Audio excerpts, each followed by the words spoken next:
이제 만나러 갑니다. 저희가 아주 특별한 시간을 준비를 했습니다. 역대급 게스트를 모셨습니다. 국회에서 정말 속 시원한 사이다 발언으로 유명하신 분들을 오늘 이 자리에 모셨습니다. 정경련 해체에 앞장서고 정경유착의 고리를 완전히 끊어서 새로운 경제를 열어나가겠다는 의지를 보여주세요. 확고한 의지가 있다는 걸 보여주는 것, 그것이 대한민국의 희망이 살아있다는 걸 국민들한테 보여주는 거예요. 제일 중요한 거는 기억을 못 하시네요. 기억을 안 하는 건 장관 아니고. 자격 있습니까? 아니. 우리 국민들한테 함부로 하지 말라는 거 아닙니까? 대한민국 이 정도밖에 안 됩니까? 그때 대한민국은 어디 있었습니까?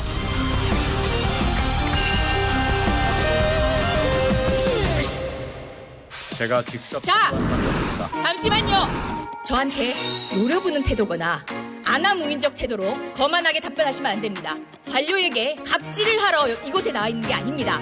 제가 언성을 높일 수도 있고요. 때로는 힐난조로 이야기할 수도 있습니다. 왜? 국회의원 이재정은 국민입니다. 시끄러워요 좀.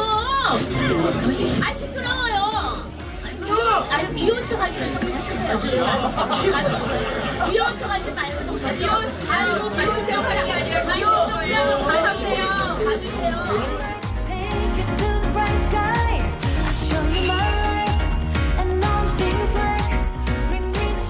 압박과 제재에 물샐 틈 없이 공조해야 합니다.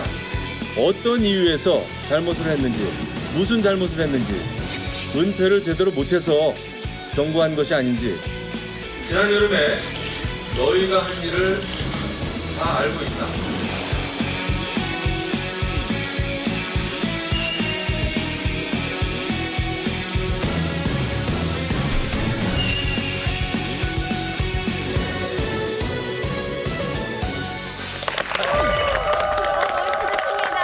아니, 코로나 확진자 0명.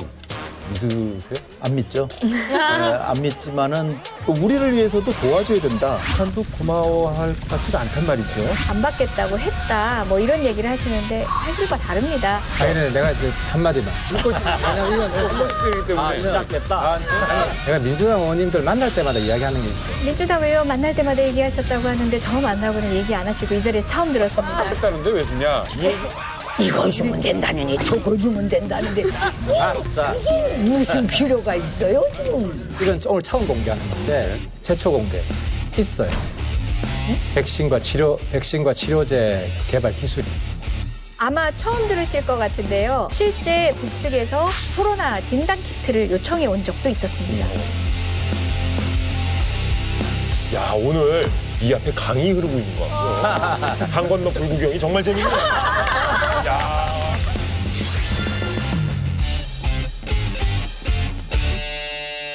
아니, 저희 어머니가 굉장히 즐겨보세요. 그러세요? 예. 그래서 어떻게 보면 저는 잘 모르지만 여기 계신 분들 성함도 하나하나 다 외고 계신 것 같더라고요. 대단하시네. 어떤 말씀 하셨는지도 외고 계시고. 아버지, 어머니랑 저는 정치 얘기만큼은 안 하려고 그러거든요. 예. 혹시 어머님은 지지하는 당이 같으세요? 이건 솔직히 얘기하기. 솔직히 말씀드리면 어머니는 지지한 정당이 같으세요. 다만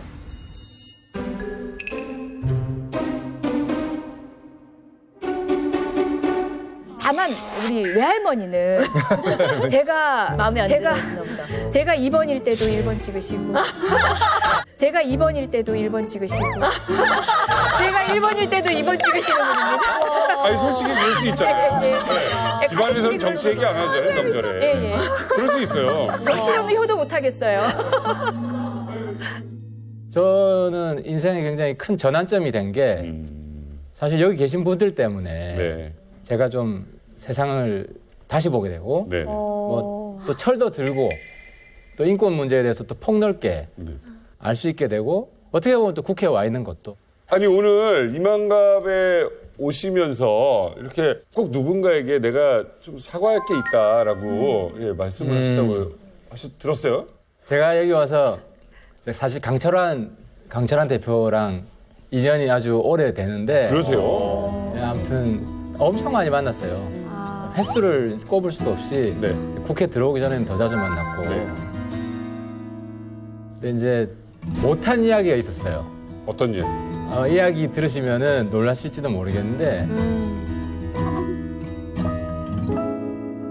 90년대 한 초반 네. 옛날이구나. 이때인데 저 사람 말은 사실이 아닐 것이다. 이런 마음을 가지고 이제 불신하는 네. 마음을 가지고 있었어요. 그리고 뭐 또 수용소 출신이라고 그래, 아이 뭐 그런 게 어딨어. 부정적인 네. 시각, 저 사람도 문제 있는 사람으로 보다가 이제 나중에 바뀌었죠. 어떻게? 나중에 더 안 좋아진 건 아니죠? 근데 이제 아무튼 뭐 나중에는 이제 제가 또 이제 탈북자를 도우려고 중국에 90년대 후반에 가서 많이들 만났거든요. 많이들 만나가지고 그 당시에 순간이지만 이제 강철한 개인에 대해서 좀 안 좋게 생각한 미안한 마음이 있었어요. 몰랐죠? 한 번에 이야기했던 것 같아요, 저한테. 우리 강철원 대표님이 또 한번 꽁 하면 안 풀잖아요. 그러니까 지금 기억난다고 하시잖아요. 아니, 지금 이 사과를 어떻게. 저는 이미 이제 오래전에 너무 이제 고마운 분들이었고, 왜냐하면 제가 이제 우리 하태경 의원님을 포함한 이제 과거에 학생운동했던 그게 학생회장들, 그러니까 이런 분들이 갑자기 이제 미안하다고 이제 말을 하는 거예요. 그러니까 그때는 몰랐고, 지금 보니까 이제 너무 미안하다. 네. 그리고 이제 북한 인권 운동을 너무 늦게 시작한 것이 정말 북한 동포들한테는 정말 안 된 일이라고 그렇게 이제 말씀을 하시길래 네. 저는 처음으로 너무 고마웠습니다, 그때. 와, 이런 분들이 있었구나. 김영우 의원님은 어떻게 하다가 탈북민 인권에 이렇게 관심을 가지게 되셨나요? 저는 사실 지역구가 초선 재선 때는 그 연천하고 포천이었어요. 네. 경기도. 그러니까 굉장히 전방 지역이고 네. 그 지역은 좀 이게 특수한 게 사실 6.25 전쟁 전에는 일부가 북한 지역에 속했어요. 그래가지고 인민학교 다니신 어르신들이 많아 지금. 어머, 네, 그러니까 6.25 전쟁이 끝나고 대한민국 땅으로 이제 편입이 된 거죠. 그렇네요. 그래가지고 이제 어떤 어르신들은 부모님 그 산소가 DMZ 안에 있는 거예요. 그러니까 70년 동안 송묘를 못 가는 거예요. 바로 코앞인데 기가 막힌 거죠. 그래서 그런 분들 생각하면 야 이거 통일 빨리 돼야 되겠다. 이런 생각을 늘 하면서 네. 의정 활동을 했고요. 제가 이제 그 외통위 국정감사 때 혹시 입국 과정에서 또 조사받는 과정에서 혹시 인권 침해가 없었는지 그런 거를 조사를 좀 했었죠. 외통위가 뭐예요?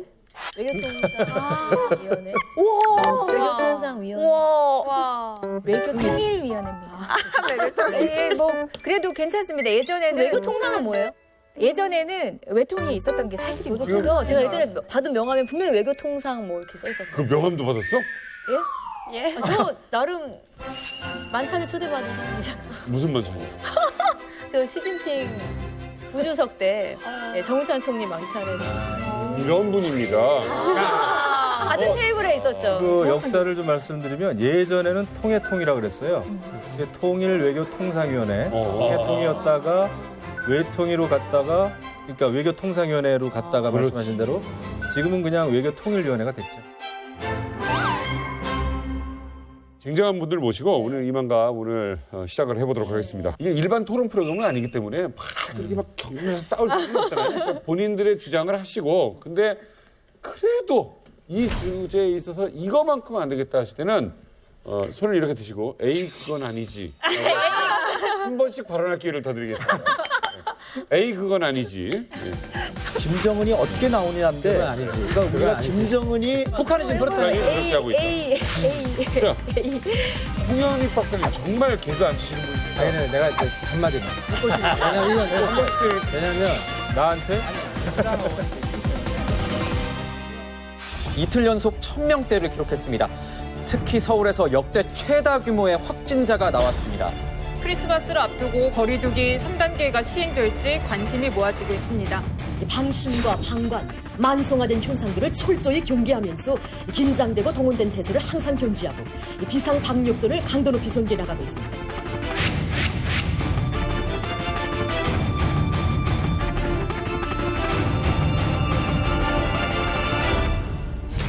정부는 일단 내년 1월 북한이 당대회에서 내놓을 대남 메시지를 지켜본다.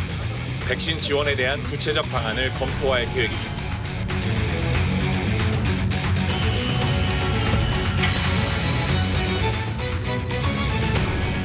북한이 안 받겠다고 했어요. 안 받겠다고 했다. 뭐 이런 얘기를 하시는데 사실과 다릅니다. 여유분은 나눠 가질 수 있다. 이런 마음을 가지고 왜냐하면 그 사람들이 걸리면 전염병이기 때문에 넘어오거든요. 네, 반드시 지원하는 게 맞다. 다만 방법이 좀 중요하다고 봐요. 김정은 입장에서는 인민들을 치료하는 게 목적이 아니라 체제 유지가 중요한 겁니다, 지금. 그래서 제가 보는 데는 김정은이가 절대 안 받는다고 생각합니다. 코로나19 백신 이 개발 소식이 이렇게 속속 들려오면서 아, 이걸 북에 인도적으로 지원을 해야 된다. 아니다. 지금 급한 게 우린데 이거 어떻게 해야 되느냐. 뭐 이런 얘기를 많이 합니다. 자, 강철원 대표님. 예. 북한에도 코로나 관련한 소식들이 꽤 있죠. 그러니까 지금 북한은 이제 정권 수립 이래 거의 뭐 3대 악재가 한꺼번에 왔어요, 지금. 뭐 유엔 제재, 코로나, 그리고 이제 뭐 태풍까지 와가지고 온 나라가 지금 난리가 났죠. 근데 지금 북한 정권은 코로나가 없다고 지금 주장을 하고 있는데 하는 행동을 보게 되면 지금 뭐 도시 봉쇄를 지금 여러 군데 하고 있고 총살하고 있고 막 난리를 치고 있잖아요, 지금. 그러니까 코로나가 분명히 있죠. 지금 북한의 공식적인 발표는 사실은 코로나 환자가 0명이다라고 하고 있는데 한 명의 악성 비루스 피해자도 없이 모두가 건강해 주셔서 정말 고맙습니다. 북한은 어제 세계보건기구 WHO에 확진자는 없으며 주민 212명만 격리 중이라고 보고했습니다.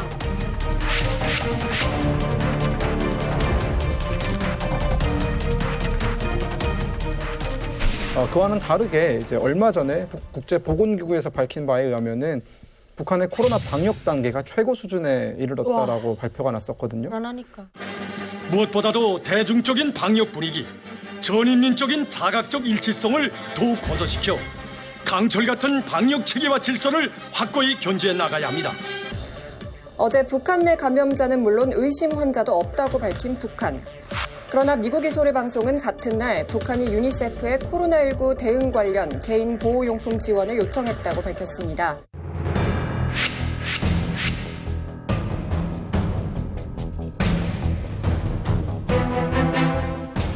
우리가 역설적으로 봤을 때 코로나 환자가 한 명도 없는데 왜 그런 방역 단계가 최고일지에 대해서는 우리가 다시 한번 좀 생각을 해봐야 될 것 같고요.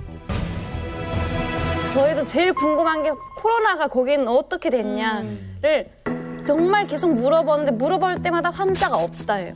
동네에 없대요. 다른 동네는 어떨지 몰라도 제가 사는 해산 지역에는 진짜 없대요. 이유인즉슨 마스크를 안 하면 정말 잡아가요. 마스크를 안 하면 진짜 단련대를 보내고 그리고 환자가 없기 때문에 일단 전파되지 않았고 또 뭐 이동의 자유가 거의 없기 때문에 전염병이 멀리 이렇게 이동할 수는 없고 지역적으로만 발생할 수도 있겠죠. 자, 박상익 교수 여쭤보겠습니다. 코로나 확진자 0명 믿으세요? 안 믿죠. 안 믿지만은 북한 주민들한테 물어도 우리는 환자 없습니다. 그럴 거라고 좀 봅니다. 맞아요. 지금은 그래요. 네, 정보가 없어서 그럴까요? 왜냐면요. 환자가 있는데 확진을 안 하는 거죠. 네, 못하는 거죠. 이게 그러니까 독감이다라고 해서 걸려서 심할 경우에는 그냥 이렇게 격리시켜서 그냥 사망하도록 놔두거나 그러면 독감으로 사망한 거죠. 코로나로 사망한 게 아닌 거죠. 그러니까 이제 북한은 처음부터 끝까지 코로나밖에 없어요, 지금. 김정은 머릿속에는. 문제가 뭐냐면 비과학적으로 비이성적으로 이해한다는 거예요. 실제로 물건에도 쌀을 외국에서 들여와도 그 쌀로 인해 코로나가 퍼질 수 있다고 생각하는 거예요. 그래서 이제 어떤 우스운 일이 있었냐면 작년인가 재작년인가 시진핑 이제 만났을 때 김정은 만났을 때 60만 톤 주기로 했었어요. 쌀을 지원하기로 했는데 코로나가 터진 거야. 코로나가 무서워서 그 쌀 있는 컨테이너를 2주간 격리했다는 거예요. 2주간 자가 격리를 시켰고 쌀을 주기로 한 10만 톤, 11만 톤인가가 지금 중국에 있어요. 대련항에. 주려고 거부한다는 거예요. 그러니까 이런 물건까지도 대북 전단 막 날리는 거 북한에서 굉장히 강하게 반발했잖아요. 우리가 볼 때는 웃긴데 우스운데 그 전단을 통해서도 코로나가 날라올 수 있다고 생각하는 거죠. 그럴 수도 있겠다. 근데 더 심한 거는 고기를 못 잡게 해요. 맞아요. 왜요? 지금 소금 염전을 못하게 해요. 바닷물에도 코로나가 섞여 있을 수 있다. 의원님 이거는 진짜예요. 그거 나왔어요. 네. 내가 그렇게 보고를 받았다니까. 네. 국정원한테서. 북한에 그게 사실이에요. 됐어요. 사실이에요. 됐어요. 사실이에요. 세계적인 대유행 전염병의 지속적인 확산 추이에 대처하여 비루스 유입을 철저히 차단하기 위한 국가적인 대책을 계속 엄격하게 실시할 데 대하여 강조했습니다. 그러니까 이렇게 비이성적이고 비과학적이기 때문에 내가 비이성적인 얘기를 하는 게 아니라 북한이 지금 그렇다니까요.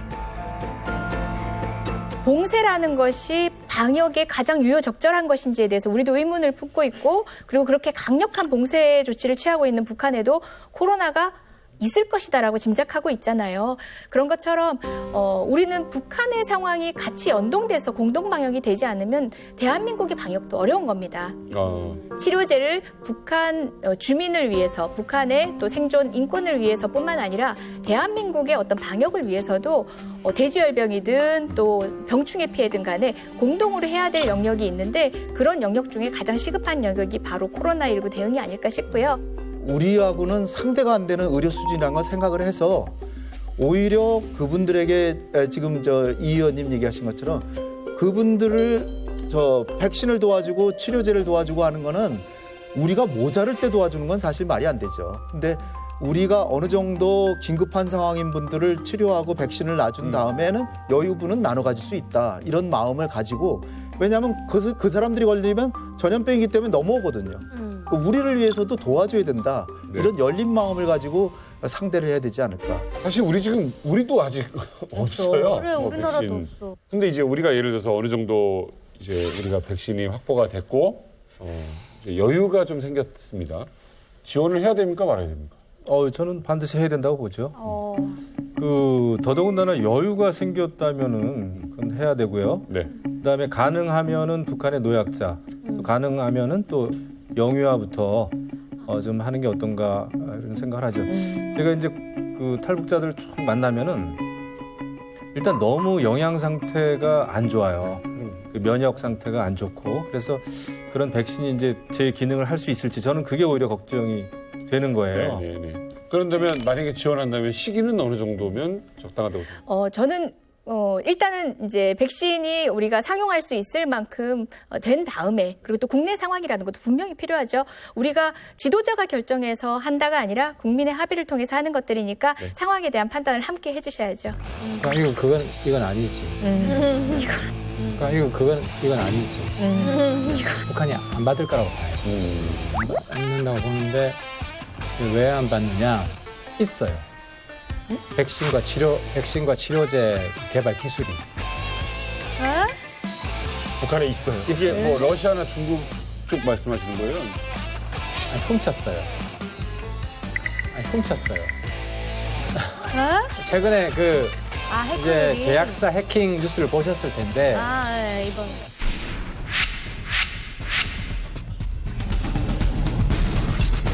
내가 이건 오늘 처음 공개하는 건데. 최초 공개. 이런 거 좋아하거든요, 저희는. 제가 하나 준비해 왔어요. 좋아하실 것 같아서. 해킹한 제약사 숫자가 국내 국에 합쳐서 10여 개래요. 그래요?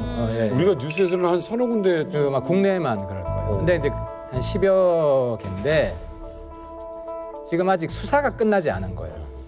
민간 회사들은 보안이 훨씬 약해요.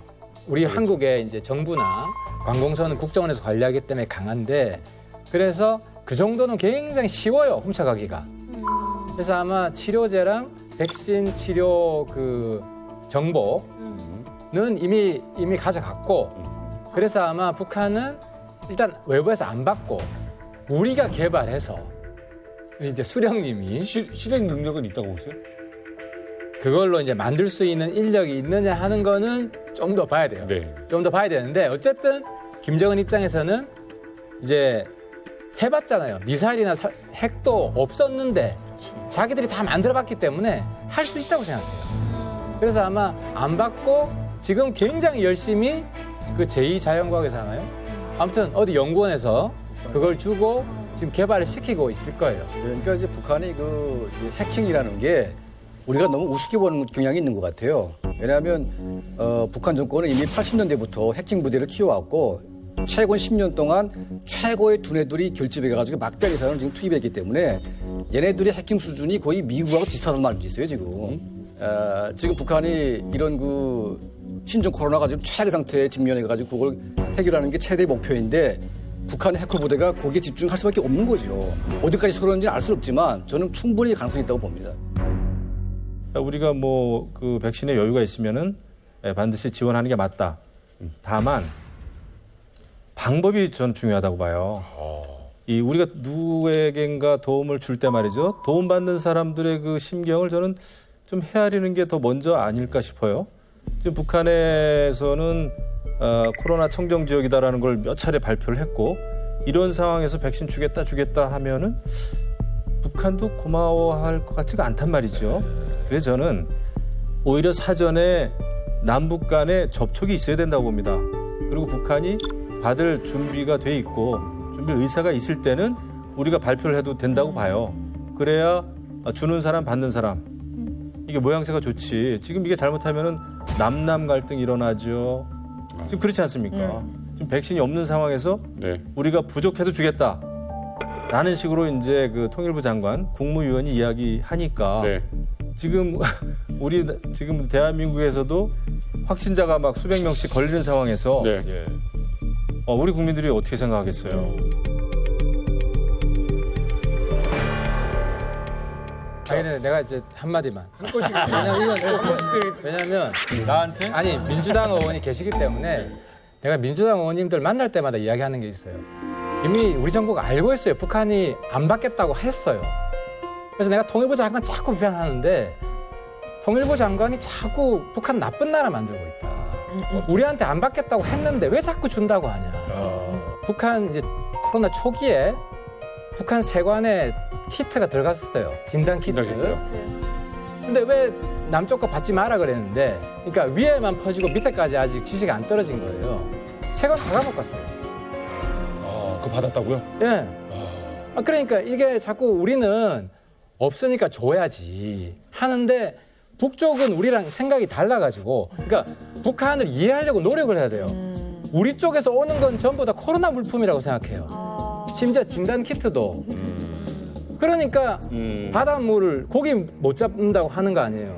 소금 그 염전 만들지 말라고 하는 거 아니에요. 그러니까 그걸 지금 계속 그 정보기관에서도 각 부처에 알리고 있고 근데 이제 이쪽에서는 계속 우리가 당신들을 위하는 마음이 있다. 마음만을 받아주라 하는 시위인지 자꾸 제가 볼 때는 소모적인 일을 하고 있어요. 일단 민주당 의원 만날 때마다 얘기하셨다고 하는데 저 만나고는 얘기 안 하시고 이 자리에 처음 들었습니다. 기본적으로 지적하고 넘어가겠습니다. 안 받겠다는데 왜 주냐? 이 얘기는 많이들 하시는데. 그리고 무엇보다 이제 분명히 안 받겠다고 했다 뭐 이런 얘기를 하시는데 사실과 다릅니다. 안 받겠다고 했다 뭐 이런 얘기를 하시는데 사실과 다릅니다. 물론 정보의 차원에서 때로는 확인하는 내용도 있지만 정부 여당 의원이어서 보다 정보에 접근할 수 있기도 하거든요. 분명히 명백하게 그와 관련해가지고 이야기가 나왔던 건 아니고요. 아마 처음 들으실 것 같은데요. 사실은 우리가 공식적으로 북한하고 소통을 하고 있기도 하지만 다양한 통로를 통해서 북측과 직간접적으로 접촉이 또 있기도 합니다. 실제 북측에서 지금 코로나 진단 키트를 요청해 온 적도 있었습니다. 그럼에도 불구하고 우리가 타미풀로 넘어가던 당시에 불발된 상황을 아시지 않습니까?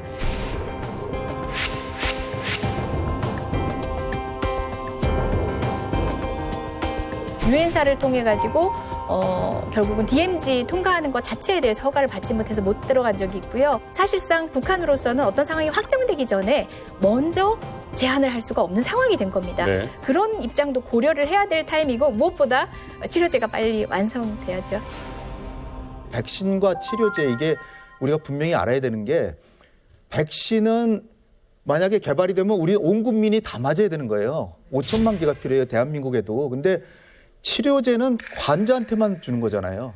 근데 대한민국은 아까 말씀드린 게 백신은 개발하지만 좀 뒤늦고 치료제는 셀트리온에서 거의 개발 단계예요. 그러니까 치료제 개발하면 그건 어마어마하게 생산이 되는데 이거 환자들 주고 엄청 남아요. 그래서 네네. 셀트리온 의장이 아예 북한에 주겠다라고 얘기까지 했어요.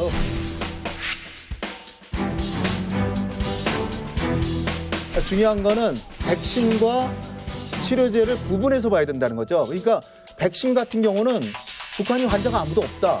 그래도 받을 수 있어요. 왜? 환자가 없지만 앞으로 걸릴 사람을 막기 위해서 받는 거니까. 예방 차원에서 환자 없는 거하고는 상통한단 말이죠. 이거 네. 받을 수 있는 거예요. 네. 그러나 치료제는 안 받겠죠. 치료제는 받고 싶어도 못 받겠죠. 그런 거는 치료제 같은 건 좀 중국을 통해서 그냥 중국 사람이 주는 걸로 해서라도 주든지. 정작 필요한 건 사실 치료제일 수도 있고. 그러니까 우리가 이 내용을 알고 정확하게 그 어느 부분에서 지금 막히나 그걸 알고 우리가 접근을 해야 된다는 거예요. 이게 전염병 얘기를 해서 한마디만 좀 하고 넘어갑시다. 제가 60년대 이민학교 때였어요. 그때도 북한에 전염병이 많았어요. 일본 내염이요 뭐요 하면서 그럼 우리 학교를 다 중지하고 말 오기에 작대기 하나 떡 세워놓으면 누구도 오도 가도 못하고요. 그때 방역이라는 게 우화독설 뿌리고 여기에다가 마늘 찐 걸 페니실린병에 여기서 그 여기다 메고 다니는 게 방역이 다였어요. 마늘 냄새 맡으라고. 네. 그 이제 평양인데도 평양 지방 가리지 않아요. 콜레라, 장티푸스, 일본 내용, 발진 티부스, 결핵, 홍역. 이거는 심심할 수 없이 들이쳐서요. 북한 주민들은 오직 모든 국가가 취할 수 있는 방역은 하나밖에 없어요. 동시에 집 밖을 내버리지 않는다. 약도 뭣도 없어요. 그게 오늘도 계속 순회대사처럼 들어가고 있습니다. 그러네요. 제가 있을 때 그거 들어왔었어요. 사스. 사스 들어왔는데 진짜 사람을 못 나오게 아예 대문에다가 이거 X자 쳐놓고 막 격리시키더라고요. 사스 때 그랬다. 네. 또 예전에. 저는 중학생 때 성홍열이 한창이었거든요. 뭐요? 성홍열이라고 홍역 다음 비슷한 건데 성홍열이라고 있었어요. 근데 저희 오빠가 저희 동네에서 제일 먼저 걸렸어요. 그래서 우리 집이 아예 전체 격리가 됐고 오빠도 그때 학교에서 다 안 갔고 그래서 한 일주일 격리를 하고 우리 집에서 비상이 닥친 거예요. 근데 그때 나한테서 증상이 나타나니까 엄마가 저를 아예 옷방이라고 방에 위에 안 보이는 방에 딱 가둬놓고 저를 14일 동안 완전 집에서 격리하고 일체 손을 못 내고 저는 진짜 거기서 홍역이 나서 다 열나고 막 발진 났는데 옷방에서 딱 14일 동안 격리해서 막 겨우 먹고 그렇게 했던 기억이 있어요. 북한의 의료 수준이 아프리카 소말리아 정도 수준이라 그럽니다. 아프리카에서도 못 사는 나라 수준이기 때문에 자기들이 그걸 극복할 수 있는 능력이 없는 거죠. 근데 이제 환자가 있다라고 얘기하는 순간부터 국제사회가 엄청나게 도와준다 그럴 테고 그러면 도움을 받아야 되는데 북한이 세계에서 제일 살기 좋은 사회주의 복지 의료 국가인데 왜 외부한테 도움을 받습니까? 그러니까 북한의 열악한 의료 시스템이 그대로 다 노정이 되고 일단 북한의 지금 방역 원칙이 철저한 격리거든요. 그렇죠. 이 환자가 있는데 그럼 왜 안 받느냐 주민들의 입장에서는 그러면 백신이나 치료약을 가져와서 우리 주민을 살려야지 지도자에 대한 원성이 또 나오겠죠. 여러 가지로 복잡한 일들이 많기 때문에 북한 당국은 아예 없다라고 그러고 걸렸으면 운 없지만은 그냥 사망해서 사회 안전을 위해서 조용히 가세요.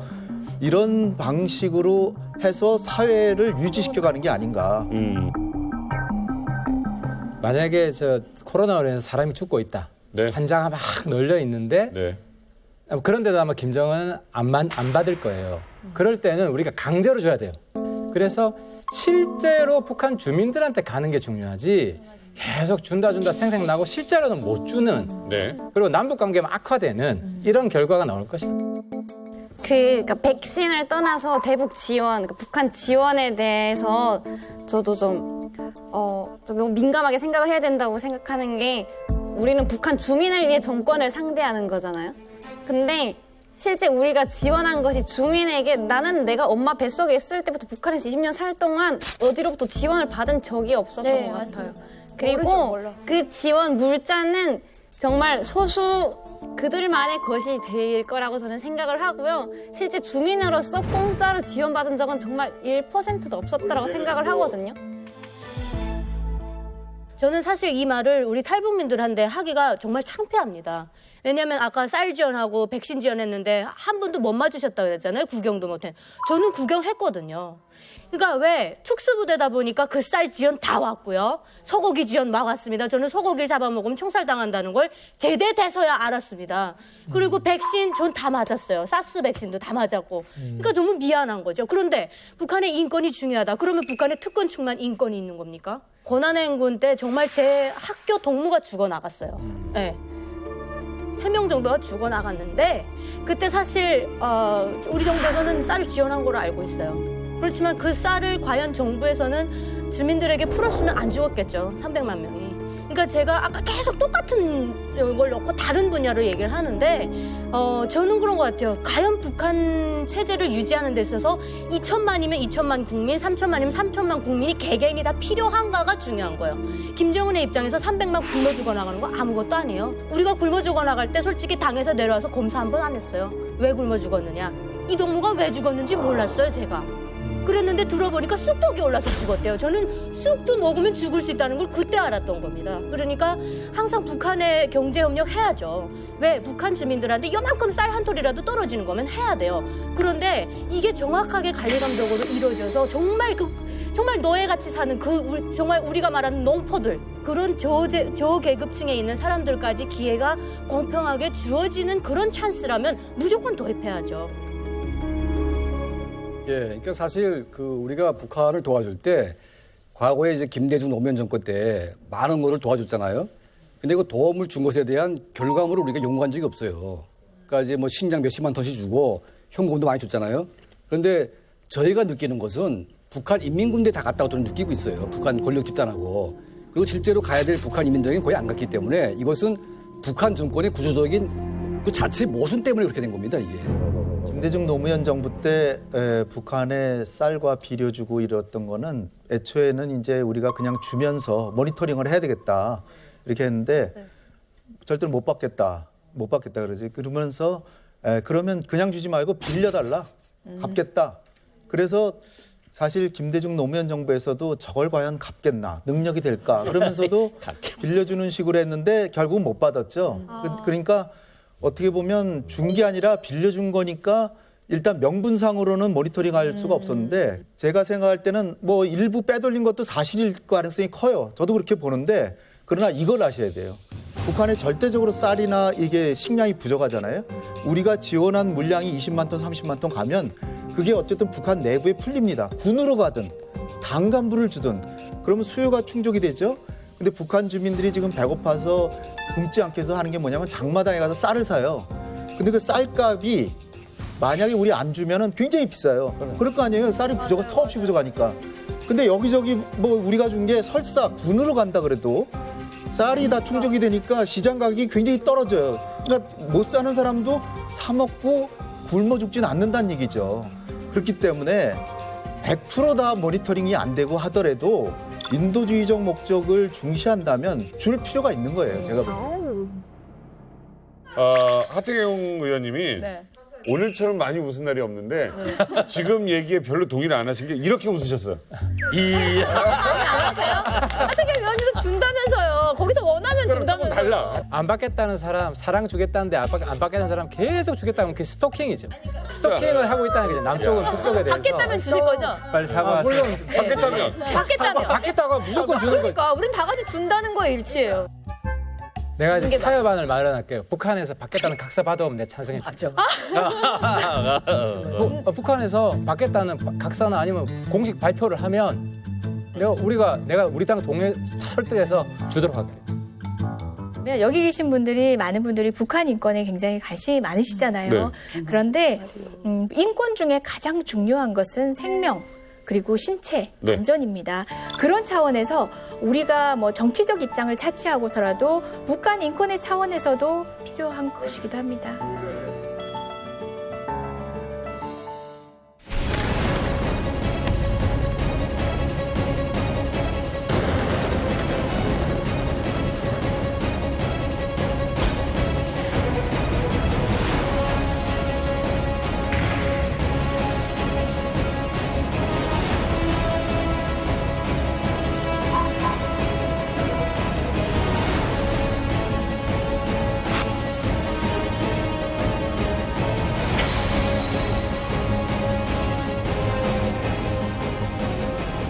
북한은 지금 간절히 개성공단 재개를 바라고 있습니다. 대남 침략 전진기지인데 거기 군대를 다 뒤로 미루고 대한민국의 신인도가 엄청 올라가고 이제 안 합니다. 한류가 들어오는 건 체제 위기이기 때문에 이걸 감수하고 한국 돈을 받을 필요가 없다. 북한이 핵을 갖기 위해서 여러 핵실험을 하고 그랬는데 그런 와중에 이제 이런 상황에서 개성공단을 열 수 있을 것인지. 이거는 북한을 위해서 하는 게 아니라 우리를 위해서 하는 거고요. 개성공단 재개를 좀 반대하는 분들은 통일하지 말자는 거 또는 통일을 하더라도 대박이 되지 말고 쪽박이 되자라고 얘기하는 거랑 똑같은 거예요. 때가 되면 금강산 관광 얘기를 하고 개성공단 재개 얘기를 합니다. 그런가 하면 또 한편에서는 아직도 그 얘기를 하냐라고 원망 어린 말씀을 하기도 해요.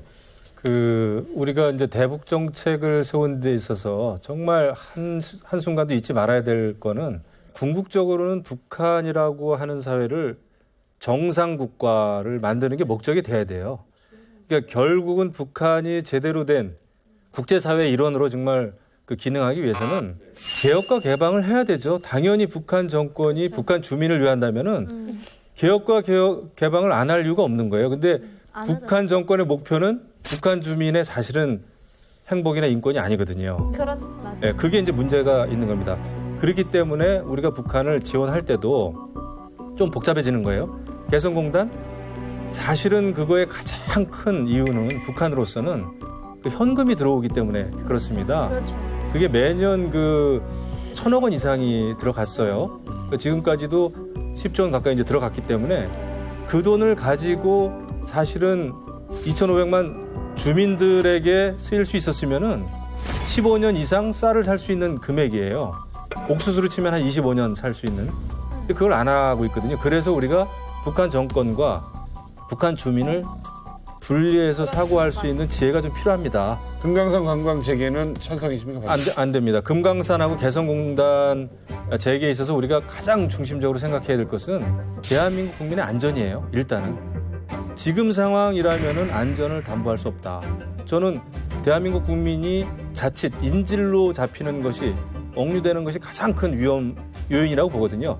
그런 안전이 확보되지 않는 한 개성공단이나 금강산 관광은 우리가 굉장히 신중하게 시작해야 될 문제다 생각하죠. 이제 안 합니다. 코로나 때는 당연히 안 하고요. 코로나가 풀리면 하겠느냐. 그래도 안 합니다.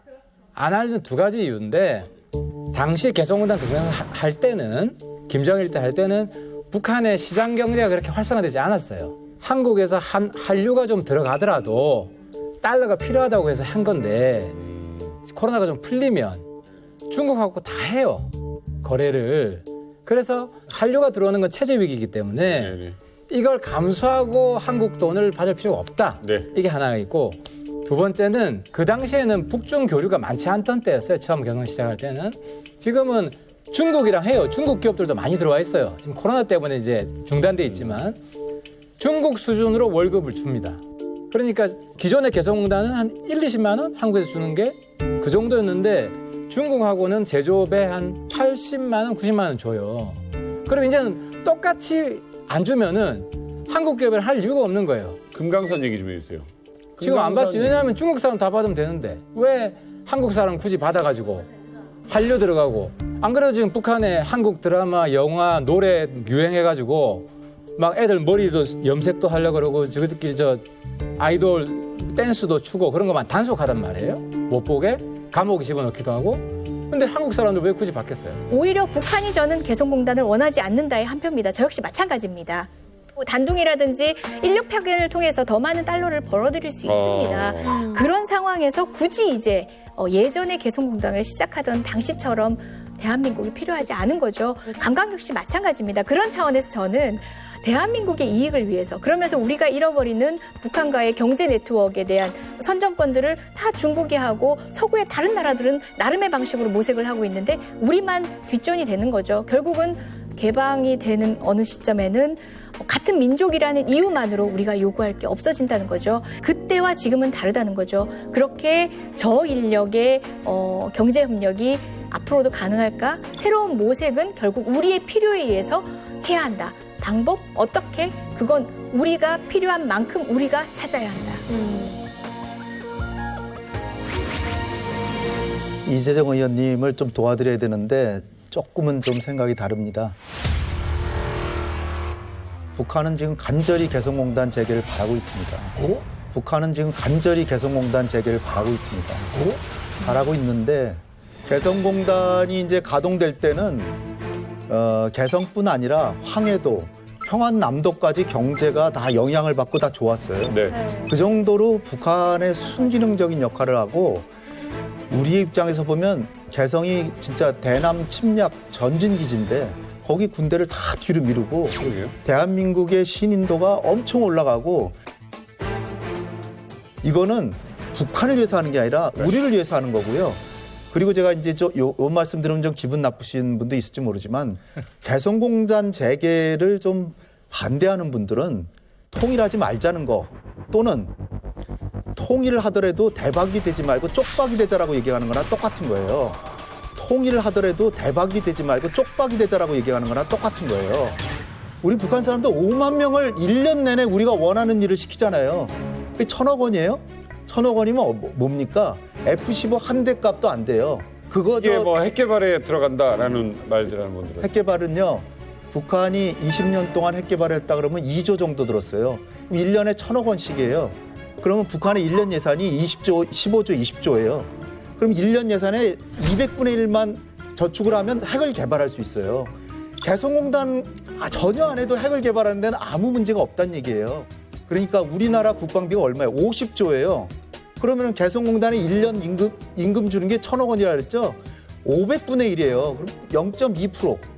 그러면 0.2%로 북한의 그 전진기지를 완전히 무력화시키고 거기에 그 사람들과 매일 통화해서 남북 간의 그 문화적 격차를 없애고 그다음에 통일의 보루가 되고 남북 연락사무소 설치하고 개성공단 재개를 막는 거는요. 통일하지 말자는 거 아니면 통일이 되더라도 쪽박이 되자. 북한이 간절히 바라고 있어요. 그거는 아닌 것 같습니다. 이 통일이라고 하는 거는 저는 그렇게 봐요. 적당히 남과 북이 섞이는 거가 저는 아니라고 봅니다. 그렇게 되면은 전 제대로 된 통일도 아니고 통일의 의미가 없잖아요. 통일을 하는 이유는 일단 저는 사실은 북한 주민을 그런 그 아주 포괄적인 인권 유린에서 벗어나게 하는 게 굉장히 중요하다고 보는데 제가 지금 답답하게 생각하는 것은 북한의 김정은 위원장이나 특권층들이 말이죠.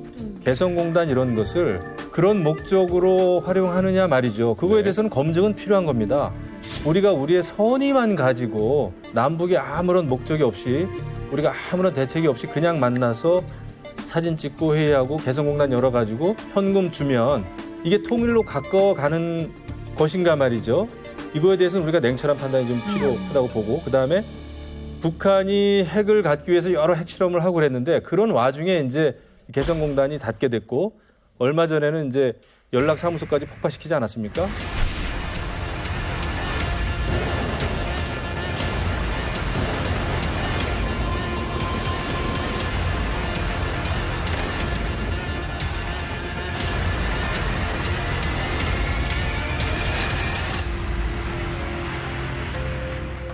이런 상황에서 개성공단을 열 수 있을 것인지 저는 누차 강조를 합니다마는 대한민국 국민의 안전이 보장 안 된 상태에서 우리가 어떤 그 개성공단 다른 또 생각을 할 수 있겠습니까? 그래서 그것이 먼저가 돼야 된다 보고요.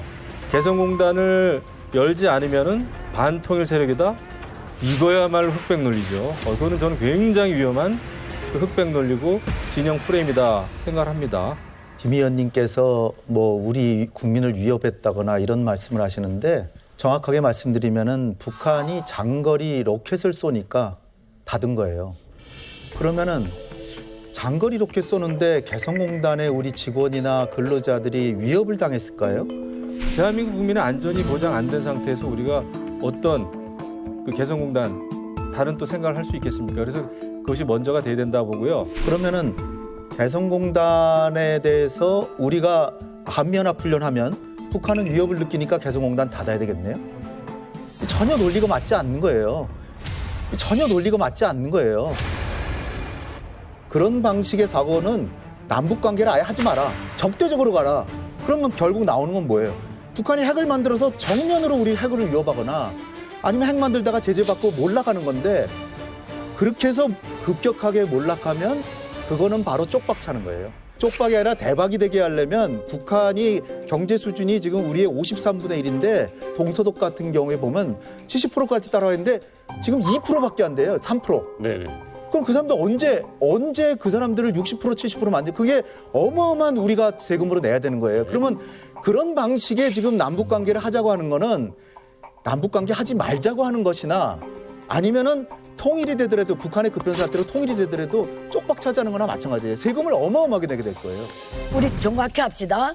개성공단을 문 닫고 하지 말자는 거는 통일에 무슨 쪽박 찬다는 소리인데 이건 그 문제가 아니에요. 개성공단을 통일에다 절대 끼워오면 안 됩니다. 개성공단을 통일에다 절대 끼워오면 안 됩니다. 왜? 북한하고 대한민국 체제가 달라요. 체제가 다르고 적대 국가예요. 적대적인 체제 국가예요. 저를 보고 얘기하시는 게 낫죠. 저를 보고 얘기하시는 게 낫죠. 이 체제 국가에서 우리 민족끼리라는 그 우산 하나면 뭔가 다 될 것 같아서 시작된 일이에요. 그런데 문제는 김정은이는 변하지 않았어요. 북한 체제는. 대한민국만 변한 거예요.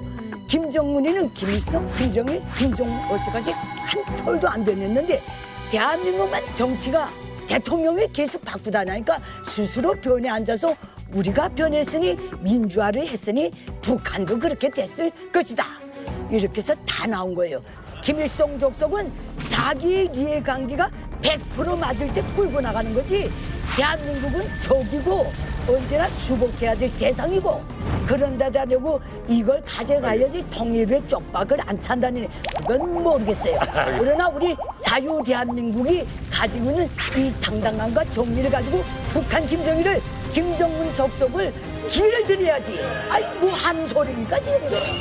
제 얼굴 안 봐도 모니터 보면서 계속 경청하고 있었습니다.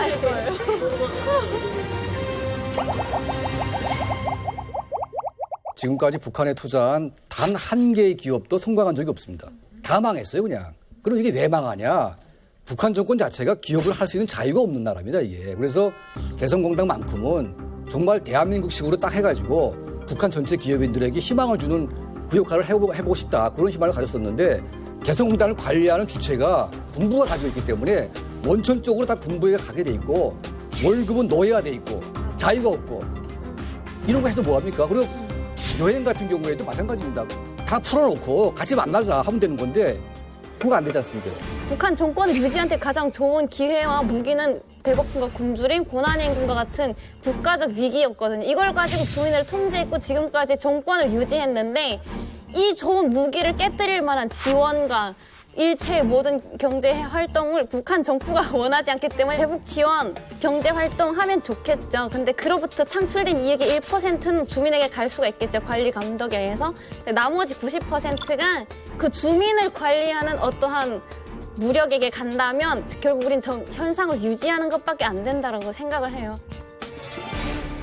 개성공단 재개 입장과 개성공단 반대 입장 다 타당성이 있다고 보거든요, 사실은. 다 어느 정도 논리성이 갖추어져 있는데 저는 조금 더 이제 개성공단을 재개해야 한다는 입장의 그 당위성이라든가 아니면 이제 그것이 왜 우리한테 필요한지 그 설득력에는 저는 어느 정도 일리가 있다고 생각을 하지만 여전히 많은 국민들이 반대를 하고 있는 가장 중요한 이유 중에 하나가 이제 개성공단 연락사무소가 폭파가 되고 박광자 씨가 피살이 되고 일행 3명과 함께 금강산 관광에 나선 53살 박광자 씨.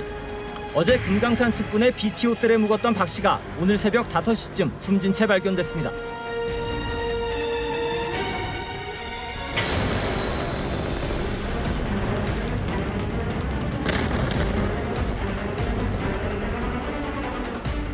국민들이 북한으로부터 실질적으로 피해를 입는 상황이 발생을 하면서 과연 우리 정부가 북한이 우리한테 피해를 주는 부분에 대해서 원칙적으로 대응을 했느냐 이 부분에 조금 많은 의문을 가지고 있다고 생각을 하거든요. 그리고 북한은 그것에 대해서 확실하게 사과를 했는지 안 했는지 우리 국민의 자존심도 중요하거든요. 감히 어느 누가 우리 국익보다 국민의 자존심이 중요하지 않다라고 말할 수 있겠습니까? 저는 그래서 이제 이재정 의원님한테 질문을 드리는 게 민주당의 의원님으로서 북한의 어떤 그런 사과가 없고 북한이 아나무인으로 행동하는 그러한 부분에 대해서 과연 우리 정부는 원칙적으로 어떤 입장을 추구해야 되는지가 국민의 한 사람으로서 궁금한 거죠. 야, 잘 컸네. 잘 컸어. 궁금하다 정말. 근육이 잘 컸네요. 키운 것처럼 말하네. 키운 것처럼 말해. 저는 개성공단 재개되고 금강산 재개된다면 그건 예전에 하던 방식이 아니라 영어로 비욘드, 넘어서, 지난 경험들을 넘어선 개성공단, 넘어선 금강산 관광이어야 된다고 생각합니다. 그건 뭐냐면 보다 우리에게 더 이익되는 방향 그 차원이 아니라 첫 경험들이 사실 제도적인 그리고 또 법적인 장치 여러 부분에서 미흡한 채로 됐습니다. 그래서 저는 지금도 국회 상임위에서 재개를 위한 준비의 노력들이 정말 어려울 것이다. 이건 단순히 북한과의 협상의 문제가 아니라 법적으로 그 공간을 어떻게 활용하고 우리 정부가 어디까지 책임을 지고 북정부가 어디까지 책임을 지고 국제사회와 소통하는 통로를 어떻게 마련할 것인지 저는 그게 바로 비욘드라고 보고요. 그 비욘드에 대한 우리 정부의 노력뿐만 아니라 북한 정부의 노력이 저는 사과를 능가한 방식으로 포함될 거라고 생각합니다. 자, 금강산 관광 개성공단 재개에 관련된 이야기를 들었고요. 자, 지금으로부터 가장 이 평균 예. 평균 이해할 수도 있어요. 이해할 수 있는 거. 자, 어떻게 들으셨습니까?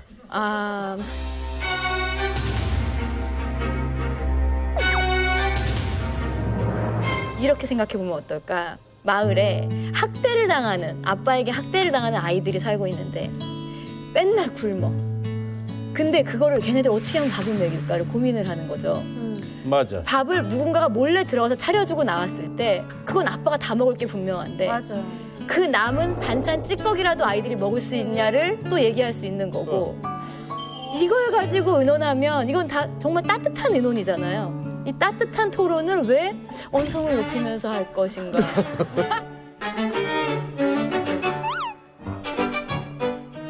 내가 잘못했어요. 발전적인 이야기. 내가 잘못했어요. 아니, 그러니까 선생님 얘기가 아니고 그냥 뭔가 이렇게 전 되게 잘 와닿았고 이렇게 좀 하나하나 설명해주면 국민들도 다 알아들을 텐데 이런 아쉬움이 있네요. 개성이 아니라 절충지대로 만약에 개성공단 같은 공단이 하나 생긴다면 이 지역이면 좋겠다. 북한에서 해보자라고 이야기하면 그때부터 나는 어디든지 오케이. 한국 사람 들어갈 수 있으면 저라도 가겠어요. 그래서 정부가 허락해주면 내가 특사로 갈 테니까 확인하고 올 테니까 보내주라. 글쎄 강화도의 교동도도 있고요. 요는 파주에도 노무현 정부 때 LG 디스플레이 그 어마어마하게 공장이 커요. 그분들이 출퇴근을 왔다 갔다 하면서 그분들이 망명은 못하도록 하면서 출퇴근하도록 하는 그런 방안이 있는데 북한 인력은 오고 아니면 개성공단 아니면 낮은 선봉에 진출해도 좋고 신의주에 대해도 좋고 이재정 의원님 얘기할 수 있는 모든 후보지를 다 얘기하셨어요. 그래서 막 처음 하는 것처럼 얘기할 수 없는데 혹시 제가 처음 하는 것처럼 얘기하면 편집되고 제 거 나올 수 있나요? 혹시 제가 처음 하는 것처럼 얘기하면 편집되고 제 거 나올 수 있나요?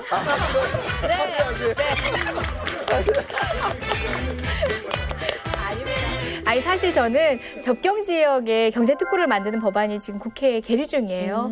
그러나 대북 제재나 실행 가능성 그 이야기에 대한 우리 야당 의원님들의 또 우려도 있으신데 좀 논의가 활발해서 달상이 역전환되는 거죠. 우리 대한민국 땅에 그들을 오게 해서 또 경제 협력을 할 수 있지 않을까? 저 그 생각 해봅니다. 꿈만 같네요. 이 대목에서는 이재정 의원님하고 어느 정도 뜻을 같이 하는데 그 기숙사 지어주고요. 그다음에 이제 신변의 안전도 확보되고 근로자도 그렇고 또 우리 인력도 그렇고요. 그건 해봄직한 새로운 형태의 경제 남북교류 형태. 지역은요? 연천, 코치. 저 잠시만 지역 다시 얘기할게요. 어디로요? 청촌 동안을. 왜 갑자기 지역구를.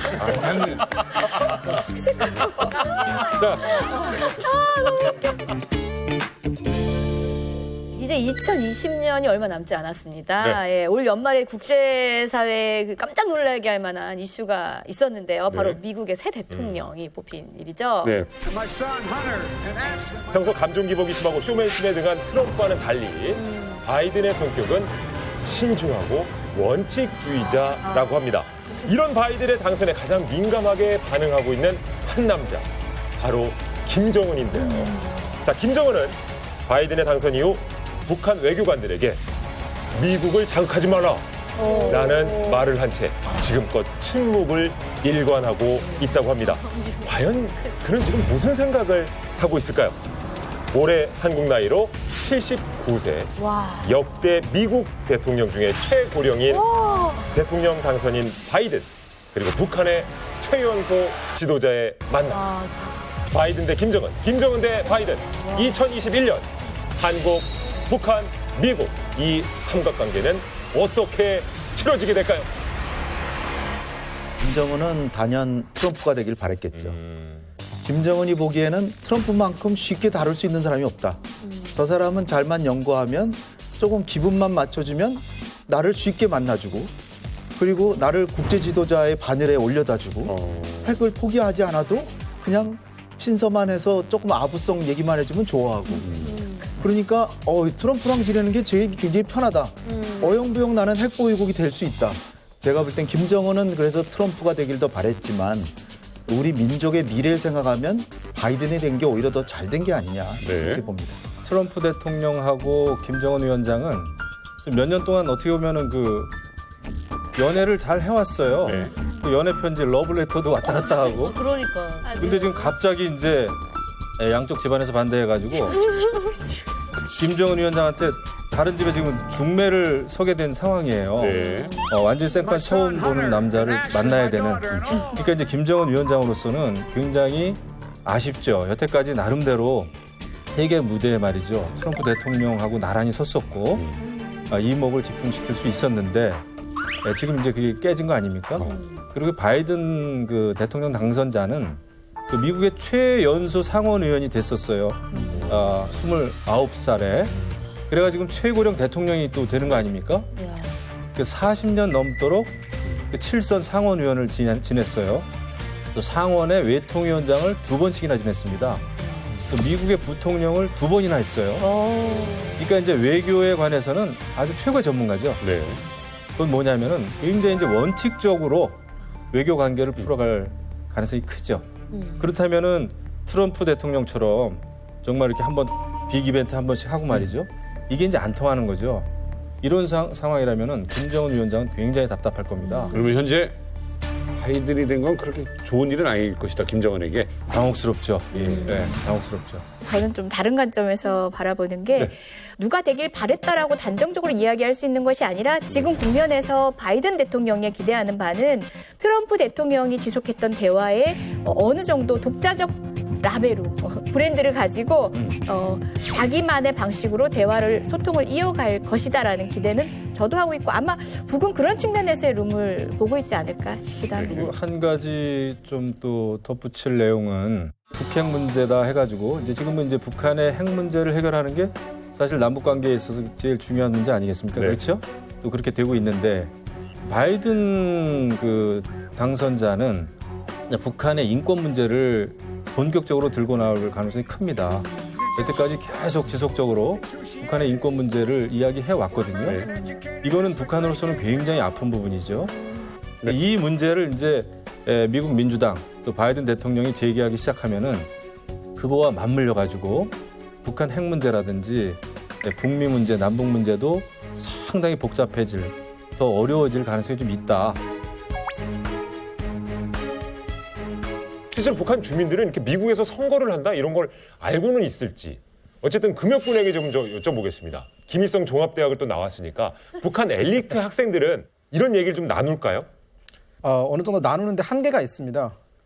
미국에 대한 정보가 우리나라처럼 이렇게 자유롭게 유통되는 것이 아니라 북한 정부가 허락한 정보, 예를 들어 뭐 토요일 한 30분 동안 내보내는 그 뉴스 짤막한 뉴스 속에서 미국 전체를 들여다봐야 되기 때문에 정말 큰 한계가 있고 그냥 정보가 없다 보니까 관심도 사실은 그렇게 많은 편은 아니고 바이든은 누구고 트럼프는 누군지에 대해서 분명하게 우리가 구분 지을 수 있는 그런 것도 사실은 부족한 상황입니다. 최근국제 소식이라고 하는 그 짧은 프로그램이 있어요. 약간 외국에 대한 소식을 얘기해 주는 건데 토요일 딱 하루 방영이 되거든요. 일주일에 딱 한 번. 여기에서 뭐 미국이라든가 일본, 중국, 러시아 이런 나라들에서 있은 큰 얘기, 뭐 문제들을 보도해 주는데 거기에서 뭐 미국 대통령으로 누가 당선이 됐다 뭐 이런 것도 나오기도 하고 어떤 시위가 일어났다. 이건 무조건 빼놓지 않고 거기서 얘기를 해줘요. 그만큼 미국이 이렇게 살기 좋지 않은 나라다. 이걸 얘기를 해주는 거예요. 근데 북한 주민들 입장에서는 미국 대통령이 누가 되든 간에 어쨌든 적인 거예요. 뭐 트럼프가 김정은을 만나준 거는 김정은이 정치를 잘했기 때문에 트럼프를 만나준 거고 안 만나준 거는 그만큼 안 좋은 사람이 대통령이 됐기 때문에 안 만나준 거다. 이렇게 돼서 북한 주민들 입장에서는 미국 대통령이 누가 됐든 상관은 없는 것 같아요. 크게. 간부들은 이번 트럼프 대통령 선거에서는 북한에서 상당한 관심을 많이 가졌어요. 이거 왜 그런가 하면 역사상 처음으로 김정은이가 트럼프를 만나고 또 트럼프가 북한 땅도 밟았고 이게 이번에 트럼프가 되느냐 되면은 김정은 자기네 위원장하고 계속 이런 일이 벌어질 거냐 그 과정에 제재도 좀 풀리고 아니면 트럼프가 떨어져 가지고 새로운 대통령이 되면 그전과 같이 또 미사일을 쏴야 되고 또 전투훈련을 해야 되고 맨날 무제 침략자들을 섬멸하자고 소리 질러야 되고 시위 집회를 해야 되고 회개해야 되니까 그래서 이번 그 미국 대통령 선거는 김정은과 북한 주민들에게는 아주 관심이 높았던 선거였죠. 네. 근데 이게 참 이상한 게 있어요. 북한이 어떤 이렇게 좀 이슈만 나오면 숟가락을 얹든 독한 발언을 하든 어떻게든 자기가 그 중간에 뭔가 역할을 하기 위해서 이제 들어가잖아요. 근데 이번에만큼은 조용히 입 닫고 있었어요. 하태경 의원님 왜 그랬을 거라고 생각하세요? 이게 이제 북한 입장에서는 북한이 어떤 이렇게 좀 이슈만 나오면 어떻게든 자기가 그 중간에 뭔가 역할을 하기 위해서 이제 들어가잖아요. 근데 이번에만큼은 조용히 입 닫고 있었어요. 이게 이제 북한 입장에서는 민주주의 국가가 되게 불편하잖아요. 왜냐하면 4년이나 몇 년마다 대통령이 바뀌니까 협상 대상이 바뀌잖아요. 그렇죠. 또 새로 작전을 짜야 되고 북한은 안 변하는데 근데 지금 트럼프가 미국 부정선거라고 인정을 안 하잖아요. 그래서 바이든을 인정하면 트럼프 입장에서 서운할 거 아니에요. 그러면 트럼프가 또 토라지면 삐지면 또 무섭잖아요. 갑자기 또 김정은 욕할지도 모르잖아요. 그래서 조금 기다리고 있는 게 아니냐. 네. 김정은 위원장은 서구 사회를 겪은 사람이에요. 네. 그 이전에 아버지와 할아버지 때와는 분명히 다른 이건 체제를 넘어선 어떤 세대의 경험들이 있는 거예요. 그렇기 때문에 국제사회로 김정은 위원장을 끌어내는 데 있어서도 그런 경험이 주요했고 또 국제 무대에서 트럼프하고 대화의 테이블에 나오면서 겪었던 것들 때문에 네. 사실은 통상의 국제 룰을 지키는 차원에서의 국익을 도모하고 있는 순간이 아닌가라는 생각도 해봅니다. 네. 그런데 여러분, 바이든과 김정은 위원장이 정말 과연 친해질 수 있을지 진짜 궁금한데 저희가 그래서요, 이 두 사람의 과거 영상들을 좀 모아봤습니다. 보시죠. Everybody knows he's a liar. But you I just want to make sure. You're the liar. I want to make. Will you shut up, man? Listen, who is on your list? You're in voting now. Vote and let your senators know how strongly you feel. Vote now. You're going to pack the... Are we a nation that embraces dictators and tyrants like Putin and Kim Jong-un? This president embraces all the thugs in the world. I mean, he's best friends with the leader of North Korea, sending love letters. He's legitimized North Korea. He's talked about his good buddy, who's a thug. A thug.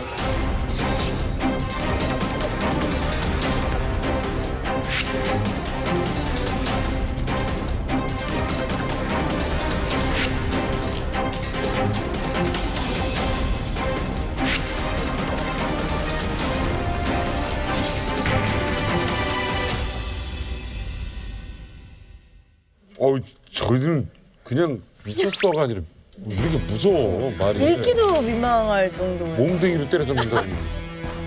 이게 거의 이 단어 선택이 말이죠. 거의 흥칫뿡 수준이거든요. 진짜 엄청난 단어 선택을 지금 써가면서 서로 으르렁대고 있는데 홍 박사님 이거 좀 왜 그러는 겁니까 둘 사이가?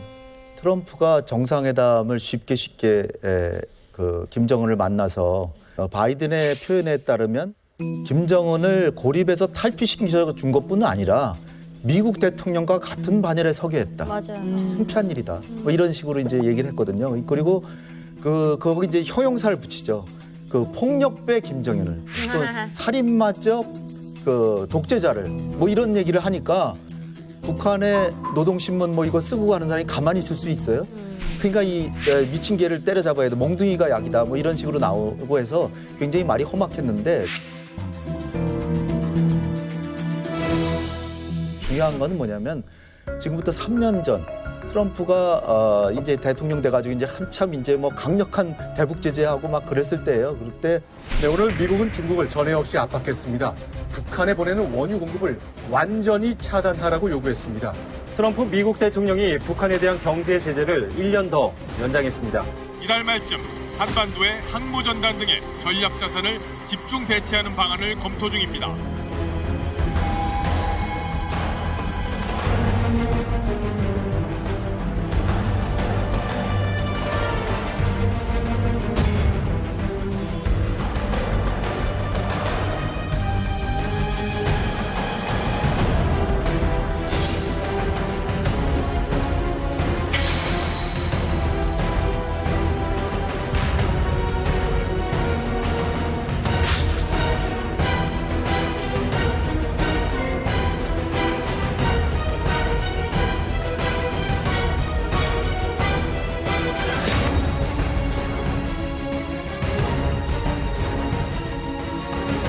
그로부터 7개월 뒤에 싱가포르에서 만난 거예요. 경의하는 최고領導者 동지와 트럼프 대통령이 공동 성명 서명식장에 들어서셨습니다.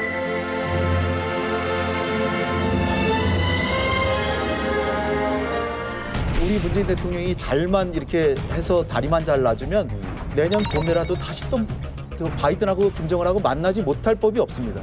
중요한 건 김정은이 어떻게 나오냐인데, 그건 아니지. 그러니까 우리가 그건 아니지. 김정은이 순순하게 나오도록 하는 외교도 해야 됩니다. 예. 그건 아직 나왔습니다. 드디어 나왔어요. 이건 아니죠. 중요한 건 김정은이 어떻게 나오냐인데, 그건 아니지. 그러니까 우리가 그건 아니지. 김정은이 순순하게 나오도록 하는 외교도 해야 됩니다. 예. 그건 아직 나왔습니다. 드디어 나왔어요. 이건 아니죠. 이건 아니지. 내년 봄에는 절대 안 만납니다. 어째서? 내년 여름까지도 절대 안 만납니다. 오, 가을에 만나나? 코로나 때문에. 가을에 만나나? 코로나 때문에. 코로나. 이거를 동의가 돼. 처음 말씀드렸듯이 지금 김정은의 머릿속에는 코로나가 한 99%. 코로나로 세상을 보기 때문에 코로나가 잠잠해지기 전까지는 정상회담 안 합니다. 심지어 아마 자기 여동생도 안 내보낼 거예요. 아니 근데 아까 뭐 이렇게 트럼프와 김정은 막 죽일 듯이 정말 말 막 하다가 이렇게 또 풀어져서 악수하고 막 이랬잖아요. 싸우다가 왼수지는 거면 하태경 의원님은 지금 한 10,000명 돼. 하태경 의원님은 지금 한 10,000명 돼. 그때 대한민국은 어디 있었습니까? 아니 그러라고 다 푸세요. 이렇게 막 국감 때랑 이렇게 막 나도 궁금해. 그렇게 풀려고 노력하죠. 그러니까 잘 풀기 위해서. 잘 풀기 위해서 세게 하는 경우도 있고. 아니 저는 하태경 의원님 말에 조금은 동의를 하는 게 네. 국회 싸우지 마라 하시는데 사실은 저는 국회는 싸우는 공간이라고 생각해요. 물론 여기서 싸운다는 게 정말 뭐를 지고 싸우는 그런 것들이 아니라 네. 정말 다른 입장들을 제대로 예각화시키는 공간이 국회여야 돼요. 광장 가가지고 주먹 쥐고 싸울 수 없잖아요. 그렇죠. 그래서 잘 해소하는 것까지도 국회의 몫인 거죠. 그런 의미에서 마냥 이렇게 각을 세우는 것을 두려워하는 것도 정치인의 자세는 아니라고 봐요. 근데 논리로는 각을 세우지 않으면서 목소리로만 각을 세우는 것은 국민도 아시는 거죠. 그런 걸 지향해야 된다고 생각해요. 제가 잘해줄 때 또 잘해줘요. 아니, 질문 있어요. 국회에 남성 의원들 사우나 있잖아요. 사우나에서 많이 푼다고 들었어요. 여성 의원들도 사우나가 있습니까? 있죠. 네. 아, 거기서 아까 막 싸웠던 분하고 만나기도 하고 그러실 거 아니에요? 예를 들어 우리 김종대 의원님 같은 경우 저랑 같이 이제 초선이던 당시에 패스트트랙 전국이 되게 한창이던 당시에 이제 이렇게 뭐 귀여운 척 하지 마요 저한테 그러셨거든요. 귀여운 척 하지 뉴스에서 그냥 가벼운 뉴스처럼 계속 네. 회자가 됐던 적이 맞아요. 있는데 아침마다 이제 욕탕에서 만나는 사이예요. 근데 이제 그분이 잠도 못 자고 너무 힘든 상황에서 그냥 날카로워진 말이 교환된 거라고 서로 이해를 하니까 또 그 다음날 목욕탕에서는 같이 목 담그고 이렇게 얘기를 해요. 진짜 이상한 분들이야. 저 할 말 왜, 있어요. 왜? 저는 대한민국에 왔을 때 정말 놀랐던 게 왜요? 이분들 싸우는 거 보고 정말 문화적인 충격이었어요. 어떤 점에서? 이거 궁금하다. 그러니까 북한에서는 TV를 틀면 대부분 뭐 최고인민회 대의 회의가 있는데 어떤 사람들이 선출됐다 끝이에요. 정치국 회의에는 조선노동당 중앙위원회 정치국 위원 후보위원들이 참가했습니다. 여기 오니까 국회의원들이 아예 무슨 연예인급이더라고요. 너무 자주 막 이슈가 되니까. 근데 어느 날 보니까 막 싸우더라고요. 그래서 어떤 분이 한국 분인데 저한테 그러시는 거예요. 저분들 당간부들이다 그러는 거예요. 그래서 엄마 당간부들이 저렇게 저런 공간에서 싸워도 됩니까? 그러니까 싸우더라고요. 근데 막 대통령도 뭐 가끔은 비판할 때도 이게 있고 민주주의. 뭐 하니까 와, 그 너무 문화적인 충격이었죠. 그게 이렇게 들으니까 그렇네. 아님 뭐 지도자에게도 비판을 네. 했고 어쩌면 진짜 참 인상적인 말씀이네요. 이게 다투라고 있는 것이다.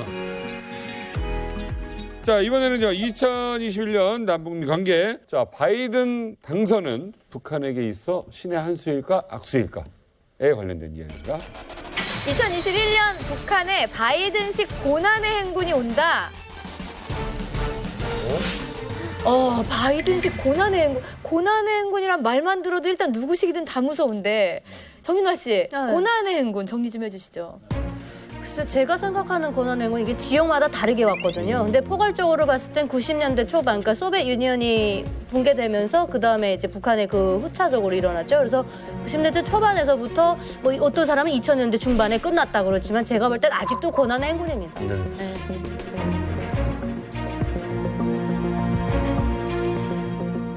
고난의 행군이라는 게 얼마나 힘든지는 사실은 우리가 뭐 시사에 관심이 있고 없고에 상관없이 다 알고 있는 얘기입니다.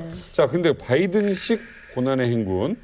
자, 김영호 의원님, 이게 무슨 말씀입니까? 제가 이제 그 국방위원장 할 때 미국의 이제 고위 그 정책 결정자들 만나면 트럼프 대통령 그 산하의 이제 공무원들이죠.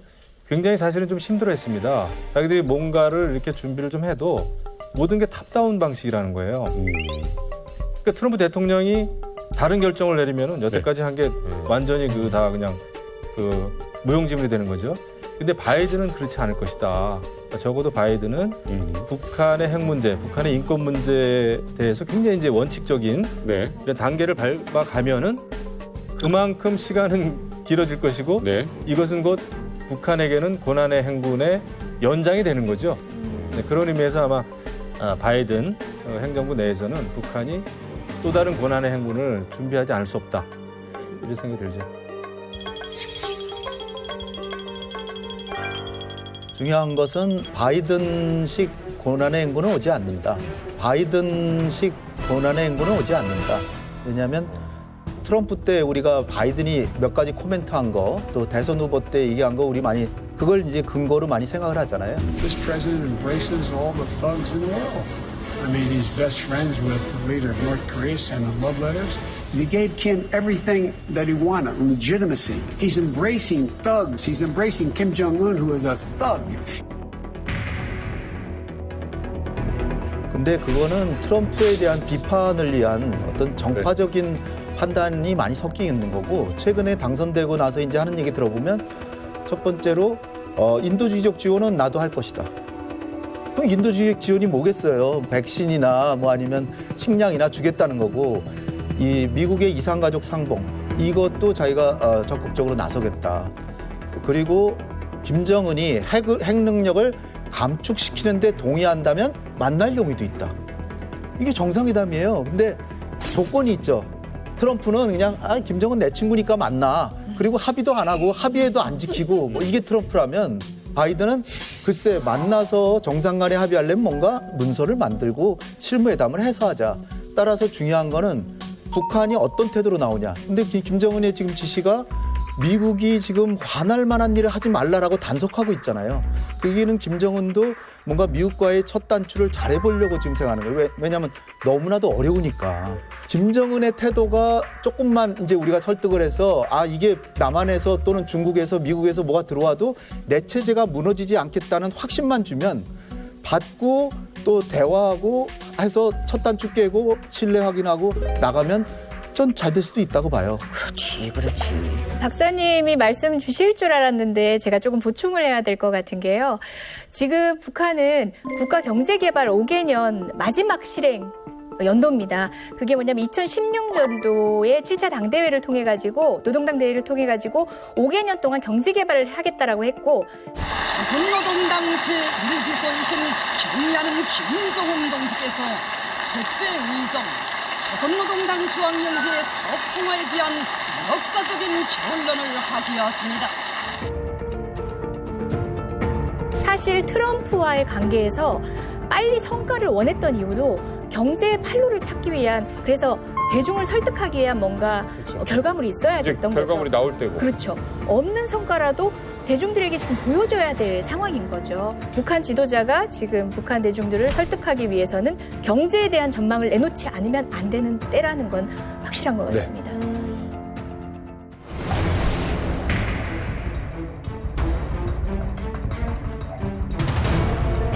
We have 500 with China, but we have 800 total with the world. That would mean that China is more than half.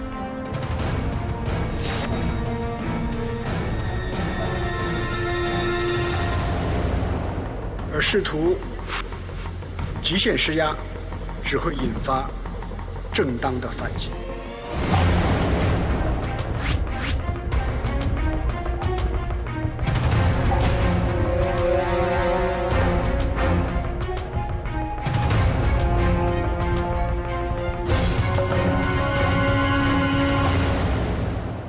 한미동맹의 근본 취지는 북한의 남침을 억제하기 위해서 한미가 협력하는 거예요.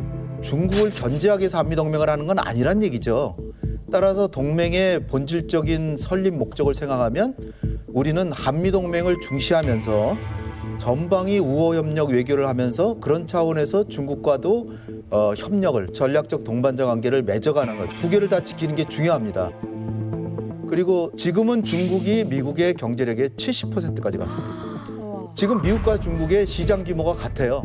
브루킹스 연구소에 의하면 2028년에 미국과 중국의 경제력이 똑같아진다 그랬는데 실질적인 경제력이 같아진다 그랬는데 코로나19로 인해서 미국이 더 지금 후퇴를 해서 2025년이나 26년이면 같아집니다. 그런 상황에서 우리가 한미동맹을 중시한다고 해서 중국을 적으로 삼는다든지 중국을 향해서 적대적인 정책을 하는 건 정말 바보 같은 짓이고요. 끝까지 우리는 우호협력을 해야 되는데 한미동맹도 중요하지만 한중협력도 중요하다. 다행인 점은 지금 일본의 정권이 바뀌었는데 일본의 지금 스가 내각은 폼페이오 장관이 갔을 때 스가 총리가 뭐라 그랬냐면 미일 동맹이 가장 중요하지만 우리에게는 일중 경제협력도 중요하다 이렇게 얘기했습니다. 일본도 그런 정책을 하는데 우리라고 못할 수가 없어요. 그러니까 한미동맹과 한중 우호협력을 같이 가는 정책을 써야 된다고 봅니다.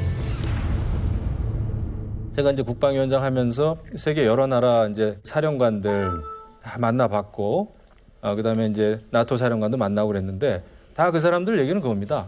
현대 세계에 있어서 자존심 없는 나라가 어디 있겠습니까? 하지만은 안보를 지키기 위해서 동맹을 맺는 것이고, 그러니까 우리도 그런 차원의 동맹관, 안보관이 필요하다. 그러니까 한미 동맹은 굉장히 중요하고, 그리고 중국에 대해서는 중국이 우리를 막 대하죠. 가끔씩 사드 때문에 경제 보복도 했고요. 또 우리 기자가 중국의 경호원들한테 엄청나게 폭행을 당했는데 제대로 된 사과조차도 못 받아냈습니다. 중국은 정치, 경제, 교육, 문화 등 전 분야에 걸쳐 고강도의 보복 조치를 취하고 있습니다. 한국 기자를 복도벽까지 거칠게 밀어붙이자 다급하게 우리 측 경호원을 찾지만 우리 경호! 근데 우리는 국익이라는 게 있고 어떤 국가의 기본적인 자존심이 있는데 이것에 대해서는 목소리를 확실히 내고 또 동맹이 있다는 것도 확실히 보여주고 해야 우리가 덜 시달리는 거죠. 그렇다고 해서 중국을 적으로 생각해라 이런 뜻은 전혀 아닙니다. 지혜롭게 해야 되죠. 중국도 우리를 필요로 하고 우리도 중국을 필요로 하죠. 다만 동맹을 어떻게 한미동맹을 잘 관리하는 차원에서 안보, 그다음에 한미일 안보 협력을 하는 거는 저는 생존을 위해서 중요하다. 최근에 일본만이 아니라 호주 총리 역시도 비슷한 취지의 발언을 했습니다. 어떤 누구도 우리는 양자택일을 할 수 없다. 어떤 누구도 우리에게 양자택일을 강요할 수 없다라고 얘기했는데요. 조금 아쉬운 거는 우리나라에서 균형 외교, 그 밸런스 외교를 얘기하면은 너무 친중적이야 또는 한미 외교에 훼손을 주는 발언이다 이렇게 인식하는 경우가 많은데요. 저는 기본적으로 한미 동맹의 오랜 역사가 훼손되지 않은 채로 발전적으로 모색되는 새로운 도약의 단계에 있다고 생각하고요. 미중이 지금 무역으로 갈등한다고는 하지만 중국에서 굉장히 큰 수입 박람회를 자기 나라에서 엽니다. 거기에 무수히 많은 미국 기업들이 지금 미중 갈등 속에서도 그 박람회를 찾고 있다고 합니다. 어쩔 수 없는 무역의 흐름 등등은 사실 국익을 위해서 우리가 놓치면 안 되죠. 네. 북한 역사상 최초로 있었던 간수와 제수의 동반 탈북 사건의 그 주인공을 모셨습니다. 혼상군이 10만이안 고를 냈다고 하더라고요. 천운하면 사양이죠.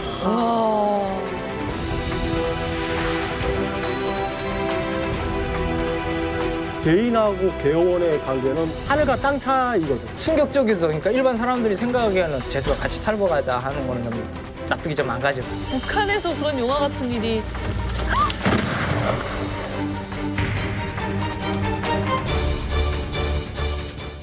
채널 A